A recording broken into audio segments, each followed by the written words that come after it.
Hello, everybody. Welcome back to Bald and Board Games. I'm Bald. I'm bored. And we have a review for you of Tiny Epic Western by Gamelin Games. Yeah, it is our fifth Gamelin Games game.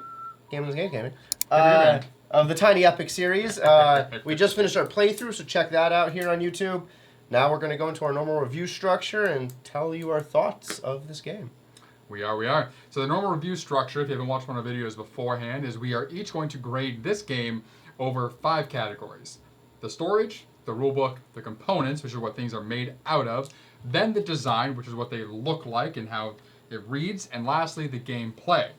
We will each get an average score from those categories for our individual selves. Then, for each category, we will get an average between our individual scores to get the Bald and Board Game score. Ultimately, all of those scores will give us the final Bald and Board Game score, which will determine if this is a don't play, just okay, must play, or perfect game. You'll see. The rating is out of 5, and we do round down, FYI. So we're doing the averages. We don't round up. If you don't make it there, you fall down to the last half or whole. So, how's storage? It stores. Doesn't So you can see right here, this is the Tiny Epic box. typical. It is literally probably about the same size for every Tiny Epic game.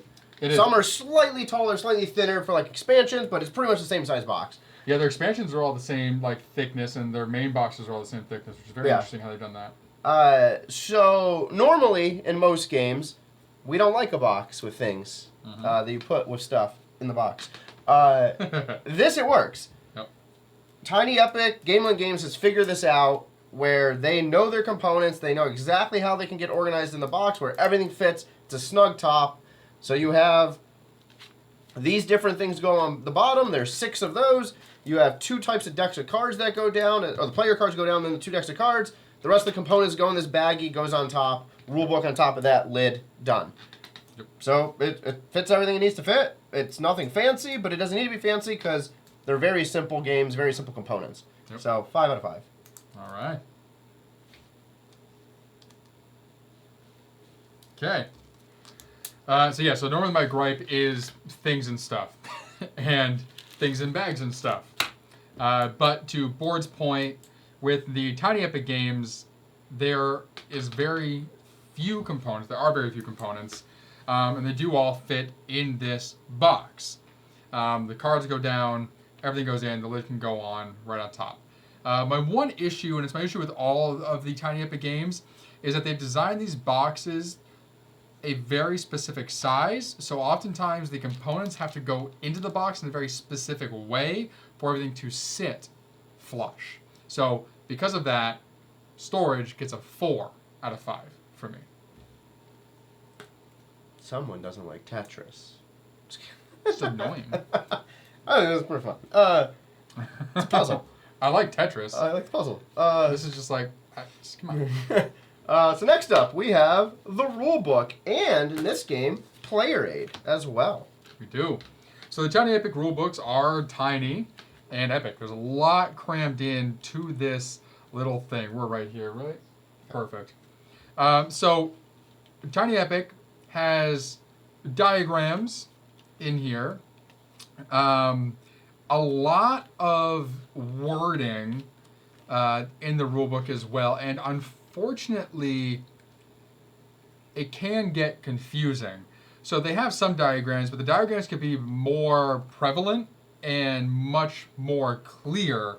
It seems like they leaned in on the wording to try and clarify things, but we ran into a couple situations in this where the words, because there weren't clear enough pictures, meaning that they were small, or there was only one of them, so if you missed the first time you didn't know, got confusing. We thought one thing was something else, and it wasn't. We had to look back, found out we played the first game wrong because of it.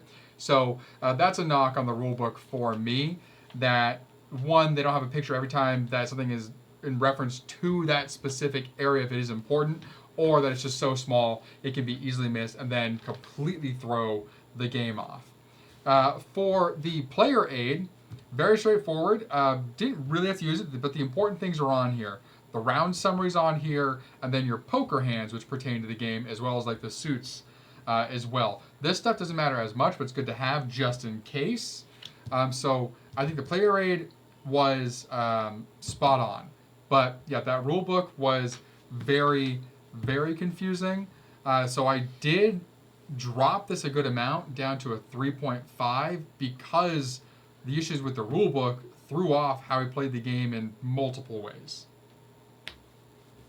There's also some vagueness in there that wasn't quite explained exactly, which contributed to that 3.5. So for me, I'll start with the player aid. I agree. Player aid is great. You have the iconography, clearly establishes, okay, these symbols on these cards mean this.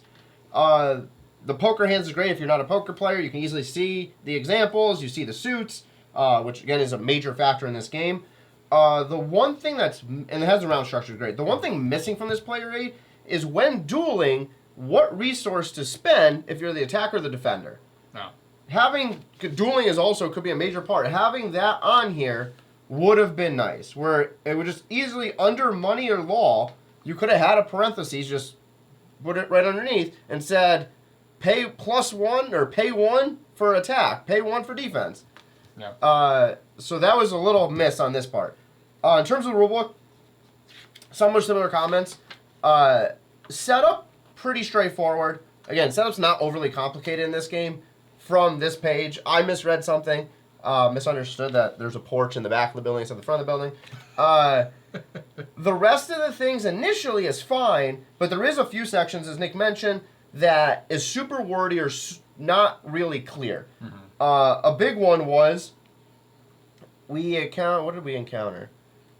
So we encountered these hourglasses, not magnifying glasses, these hourglass symbols for resolution, exactly when you earn them, when you don't earn them. It does say it in here, but it contradicts itself because it says in one point, it says, all tokens are eligible to collect the winner's pot.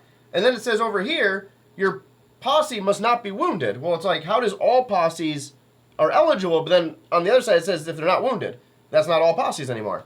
So there is things where it contradicts itself. It did put us in a situation where we were playing it wrong, both in our test session and the first part of our stream. Yep. So I'm going to knock it a little bit farther. I'm putting it at 3. All right. And I also put this in the vein of, for this game specific, comparing it to their other rulebooks. We did this time with Vital Lacerda as well, compared to how the other rulebooks worked. A lot of the other rulebooks are perfectly clear. Yeah. We've missed some things in some of them, but like the information's there. This was one of their weaker rulebooks. Yeah, it's not a complicated game at all, so rough. So next up, we have... Components. Oh yeah, this is your to me, yeah. Yeah. I forgot the order. It's all good. What do you think about the components? I say design. Yeah, components are great. They're simple but effective. So you have 3 little tokens here. Actually, I'll zoom my board for that.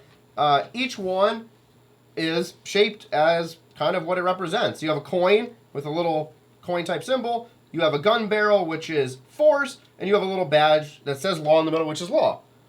They took the extra effort, instead of just putting 3 cubes or something like that, they made 3 custom tokens, and not just 3 circles, but actual custom tokens. So absolutely great.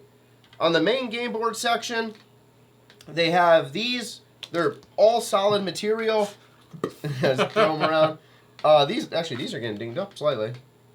That's probably from being in the box. Yeah, it's probably in the box. But overall, these you're not really shuffling. You're just laying them out. The cards you do shuffle, and these are solid, good matte finish cards. Mm-hmm. Gameland always usually has great cards with their games. Yep. And you have the 2 decks, blue and red. The only other components are you have little player posse people. They're none purple though. You done with OPP? Yeah, where's the purple posse? The purple posse. And you have these tokens up top for the 3 different trails that you're doing, whatever they call them in this game. Industries. So I give components a 5 out of 5.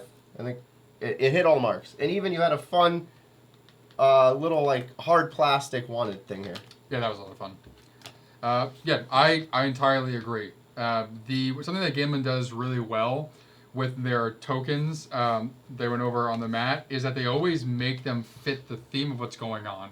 Either they're shaped a specific way, or you'll see with Tiny Epic Pirates, they're actually metal coins that you use to track and spend, which is awesome. Usually that's a deluxe upgrade. Nope, just came with the game. So the fact they do that with these as well, 3 different kinds, is wonderful. The little posse people, the little meeple posse people are cowboys. You know, they're or cow girls or cow days. Cow them. So the cow folk. So the little hat, but it's something small, but it goes a long way to keep you immersed in this theme of putting these guys out. And then the cards are a great finish, shuffle really well, feel really sturdy. Like I'm not worried about these getting dinged up at all because you barely shuffle these. Shuffle them once. The thing you shuffle the most are really these poker cards and stuff. But even those, like there's definitely an extra thickness to these on top of that matte finish that helps keep these sturdy. You can feel it when you try to do a bridge. They feel solid, which is great. Then the wooden industry tokens, again, they stand out, very clear. It's everything is made very solid and great. Yeah, exactly. This wanted thing, I don't know. I didn't buy any special version of this, so this just came with it, which is a little plastic see-through portion. But even if you didn't have that, again, another great card right there. So I got a 5 from me as well. Now, design. How does everything look? All right. So we're on the main board here? Yeah. Good deal. All right, so design. I love the design. I think, again, it's something that Gamelin does great with their games. Despite each of their games being different and catering to a different play style for the most part, there's usually resource management in some way involved. But when it comes to the look of the game, it's always super in theme. The Tiny Epic Vikings, super in theme. Tiny Epic Dinosaurs, again, zombies, we played all of them, always. So here it feels like you are in this random ass western town in the middle of nowhere causing trouble.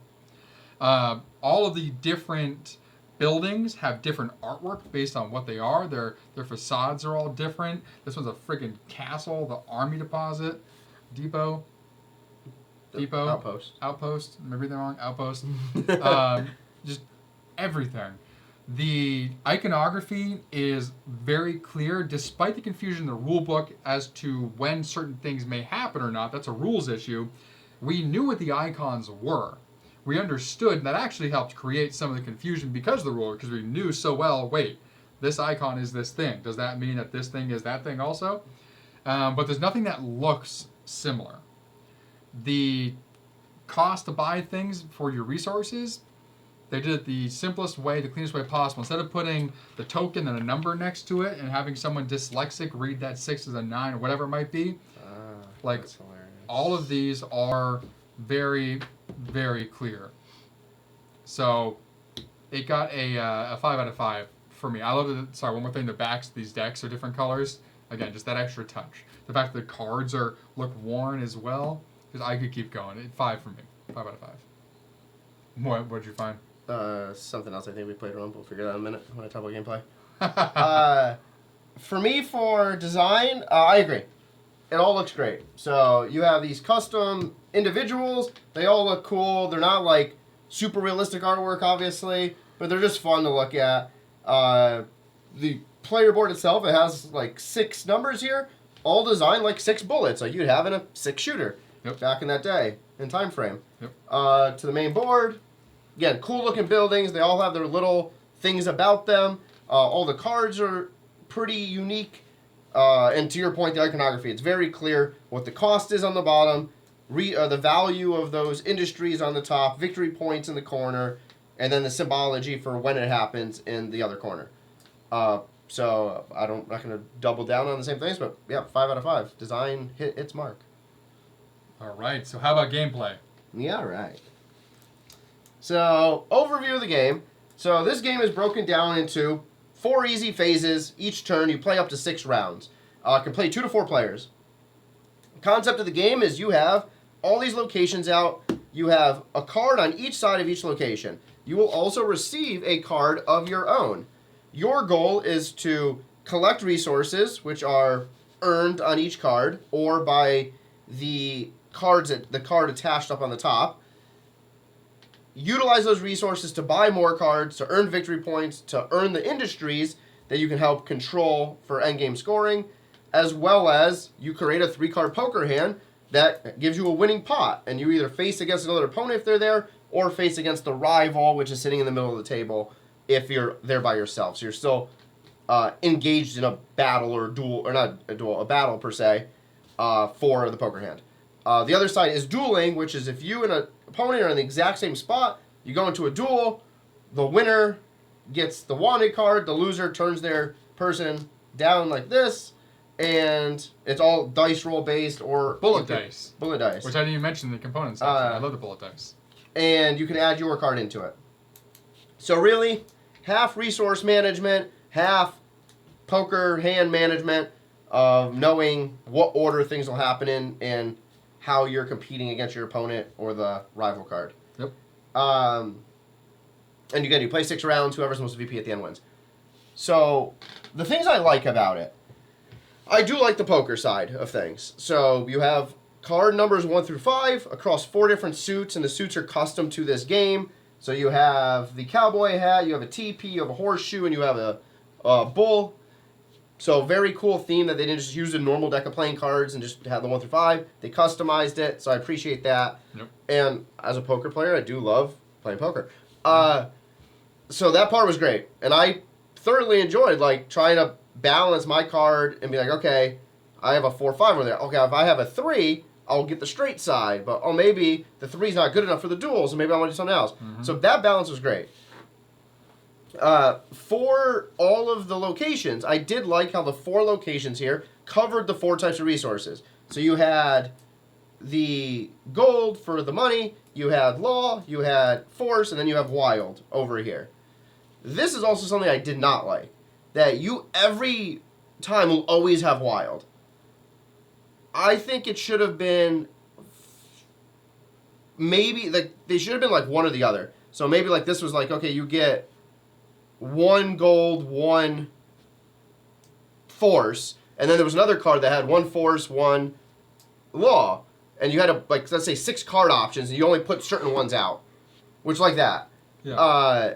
Because to me, the wild can be a huge benefit.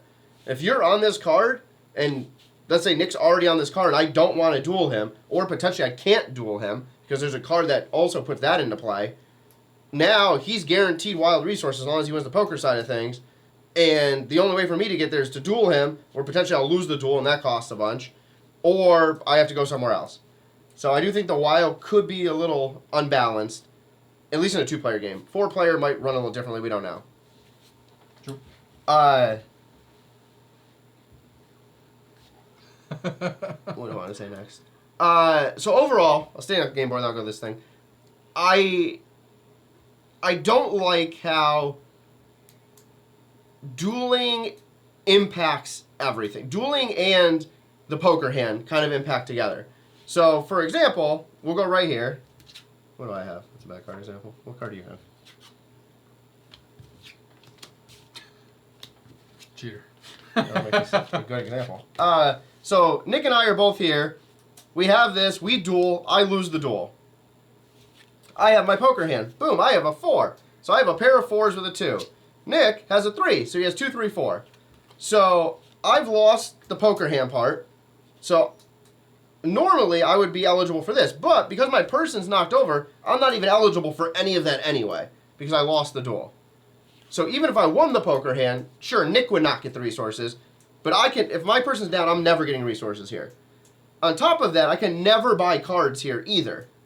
So I think, at least in a 2-player game, we dueled multiple times. My person required me to duel to use their ability.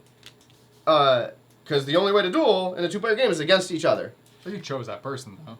I did. The other one was just way worse. Oh, okay. And the other one was a useless ability. That's also how we decided to play. Like, typically, you can choose. Sure, but like the person I chose required dueling, Yeah. and at least in a 2-player game, it's just dueling is so overpowered if you're winning every single time.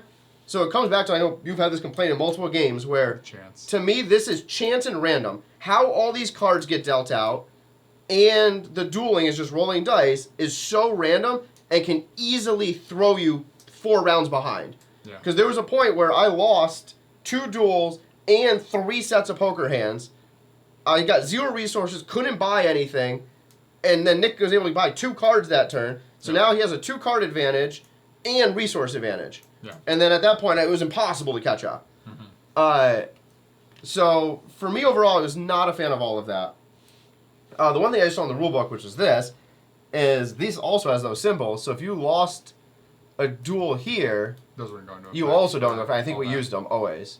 Yeah. I don't. That definitely did not impact our final scores, but No. some we definitely didn't pay attention to. I never lost a duel playing, so it wouldn't have affected You. me winning. Yeah, that's what I'm anyway. saying. It didn't affect the final Yeah, scores, but it's definitely something I don't think we noticed. Yeah, Uh, I noticed it in terms of like, oh, that wouldn't count for when we're dueling. You wouldn't get the plus or minus. Oh, I knew one. that. But Yeah, but in the end calculations for everything Yep. of like who, because you probably would have more resources some of the Yeah. times. And that what we're talking about here is like the hourglass is one of the main things that we had an issue with. Is in the rules, it says when you are wounded, you don't gain the benefit from the hourglass. So here, technically, the benefit from the hourglass after participating in this would be these benefits here, and as well as this here. So the rulebook could have been made much clearer if they just gave examples. This, no. This, Yeah. still yes. Yeah. So overall, I know it's a lot of gripes. To me, it's way too much chance, makes and it I blind. usually enjoy chance games, Yeah. especially if it's poker related. Like that's part of poker. The poker wasn't the chance part to me. Like that was straightforward, and you could also alter your poker hands. Everything else was chance. So overall, I gave gameplay in this a 2. Woo, damn. I think it's out of all the games we play by Gameland, to me this is my least favorite. All right, let you. It might change in a 4-person game, but at least in a 2-player. All right, so for gameplay, I enjoy the poker aspect, right? I enjoy this 3-card poker structure. The fact that you have, okay, you can see 6 of the cards out here right now.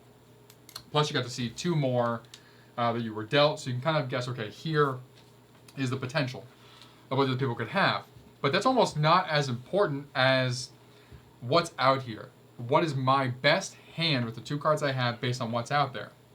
And it's not always going to be, and often wasn't, the highest card. A lot of times, okay, how can I make the straight? Or for you, how can I make the flush? Those Yeah. sort of things. If you're worried about dueling, then you would hold on to a high card just in case that happened, which I did a couple times. I held on specifically to a 4 or 5 in case you came at me, because there's one specific spot I wanted to go to, and if you went there, or if I went there We'd have first to and you duel. came, we'd have to. And so I was like, okay, I need some assurance there. I agree with the randomness of the duels. Dueling doesn't really feel like dueling per se and winning. Because like in a Wild Western duel, it's the quick draw, right? Here there's no quick draw. It's a rolling of a dice, which typically I'm terrible at. I did really good today. But it's a rolling of the dice, which is entirely chance. And then you can use your resources to re-roll. I would have almost preferred if there was a choice to use your resource of the required one. So for people attacking using force, for people defending using law, right? I like that aspect to it. I would have preferred if it was, if you spend 1, you get +1 to your roll. If you spend, maybe 2 or 3, you get to re-roll. So that's where you have to weigh your options. Yeah. Like I could spend a bunch and re-roll and hope I get better, or I spend 1 and get the +1. And then you had like the revealing of the card. You can reveal your card and add to it as well. So that's where you do have some play over what's going on here. Like, okay, I can reveal my card right now, but even that didn't feel as consequential as it might have, because revealing the card just stops you from using it later on, but revealing the card early doesn't really influence where people are going to be placing down their meeples during this phase at all. So it's interesting. Also, so something else I didn't really like about dueling is that you don't get anything for winning. I would have preferred where, like, when I beat you, I get to take some of your shit. Oh, yeah. Like, if I beat you, I get to take one of your resources. Yeah. I almost wish, like, instead of these dice, which they look cool, it literally, the quick draw aspect, which I agree with, is we each grab a card off the deck. Whoever has the better card wins the duel. If it's tied, it goes to suit. That's just as random as the dice, though. It is, but like that's more at least quick draw. That makes more sense. Like, but then you each draw and then that's it. There's no changing of the card. It is what it is. Yeah, but then like if you have someone across the table playing and the deck's over here, Like that's where it becomes a problem is like trying to make sure it's in a spot where people Yeah. can, because if you have it in the middle here, like especially you're gonna hit that all over the place. So you almost can't do that per se. What I prefer is if we had a hand of cards maybe, where you had to put out a card, and maybe in that instance, whoever put out the highest card or whatever it is, the best suit, Yeah. whatever that was the winner. So like if you had, say we had a deck of cards, right, and you actually, which consisted of purely suit or value. It said suit or value, and you flip it, and now you have to pull the same suit or the same or higher value before the other person does. Like that at least gives you that quick draw, like oh shit, sort of thing. So dueling didn't feel like dueling. It's kind of the issue I think that we both have with this. There was too much chance involved in the dueling aspect of it. The rest of the game, I think, is perfectly calculated chance. I think the 3-card poker, great chance. You can see what's out there. You saw your cards. You can make your decision to best your situation. And when you go up against somebody else for there, or whoever has a better hand, wins. That feels Western poker-esque.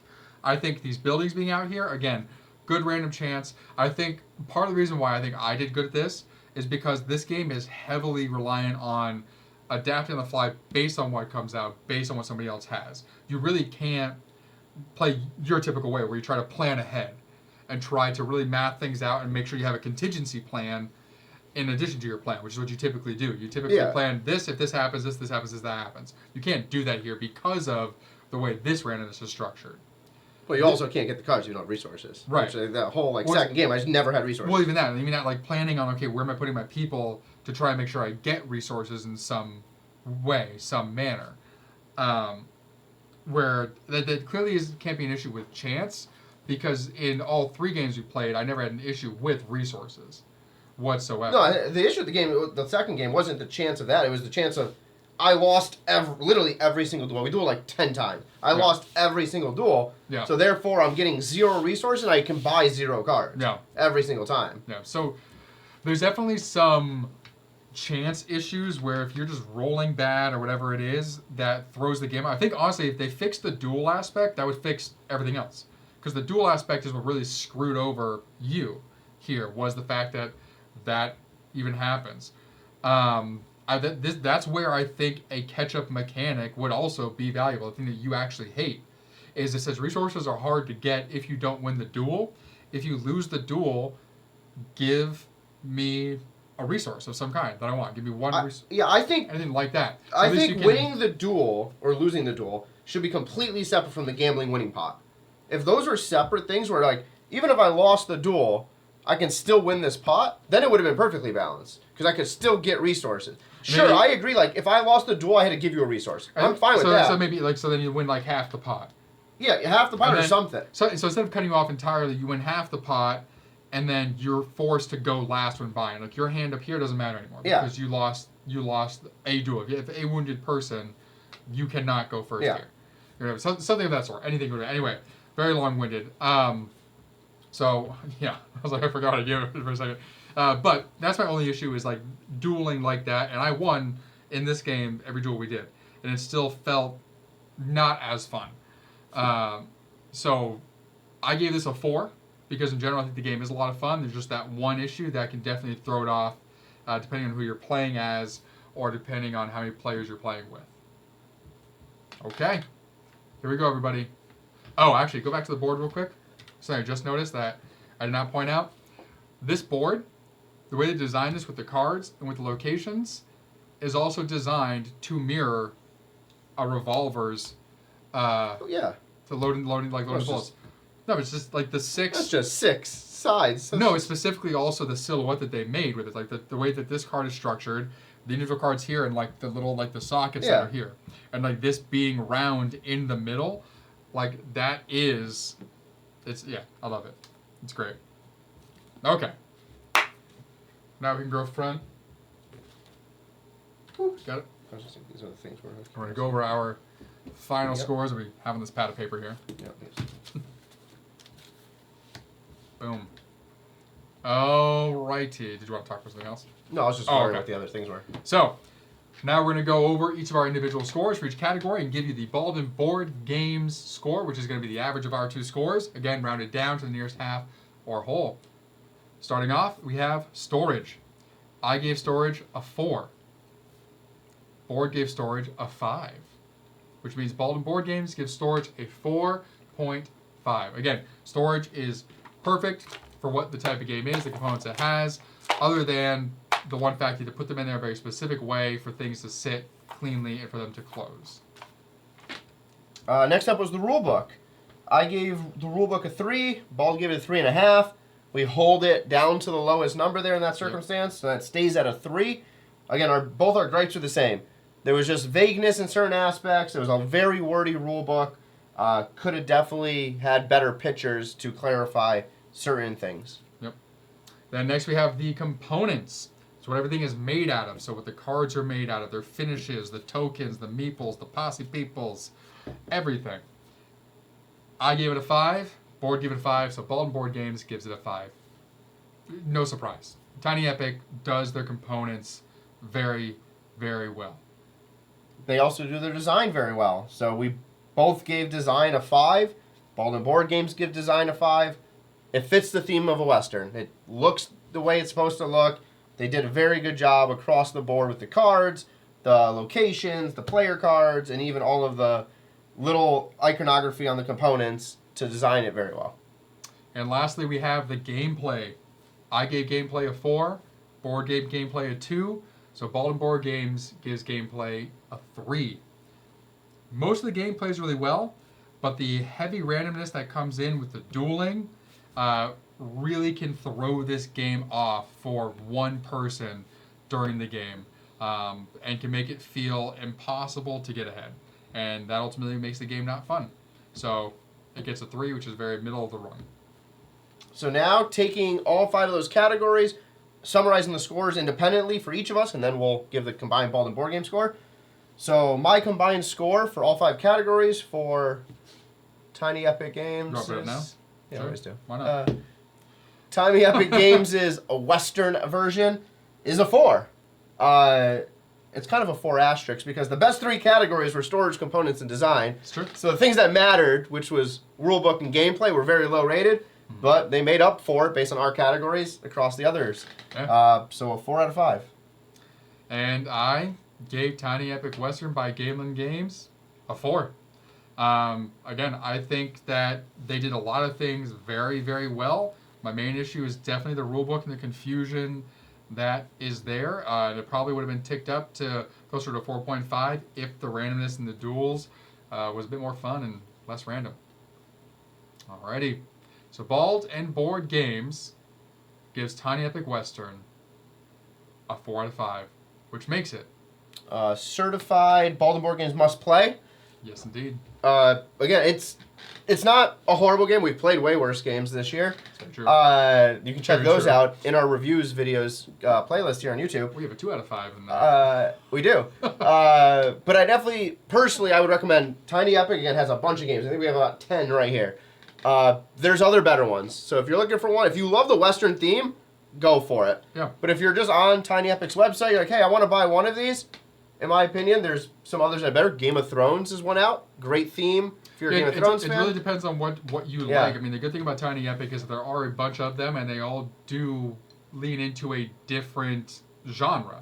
There's Tiny Epic Tactics, which is a game that's much like Final Fantasy Tactics or any other game you have with tactics, where you have a grid, you're moving your character one space, and you're trying to tactically get around to do whatever the mission is. There's Tiny Epic Adventure, where it's more like an RPG where you get weapons and you have quests and you're trying to do this and that. There's Tiny Epic Dungeons, which is like a dungeon crawl. There's a bunch that are tons. resource management. Like I said, we've played a bunch of them. Dinosaurs, which is resource management. All of them usually have some form Yeah, of Vikings has resource things. management. Yeah. So It's that's definitely always similar, the- but yeah, the genre is a little bit different every time. Yeah. But it is a very well-made game, very fun game. If you like the Western theme, definitely check it out. Definitely pick it up. You will absolutely enjoy it. If you don't like the way the duel's done, house rule it. Figure it out. Have fun. You know? Or skip the duels altogether. Who knows? I'm Just sure go in the somebody. other room and get 2 actual guns and quick draw. I'm sure, Just kidding. don't do Just that. kidding. I'm sure somebody's figured it out. Grab those burritos from the burrito game that you throw. Throw when you win your burrito? duel, just whoever Yeah, the gets there burritos you first. throw burrito. Exactly. Anyway, though, thank you for joining us here at Bald and Board Games. We reviewed Tiny Epic Western by Gambling Games. I'm Bald, On board. and we'll see you In the sand.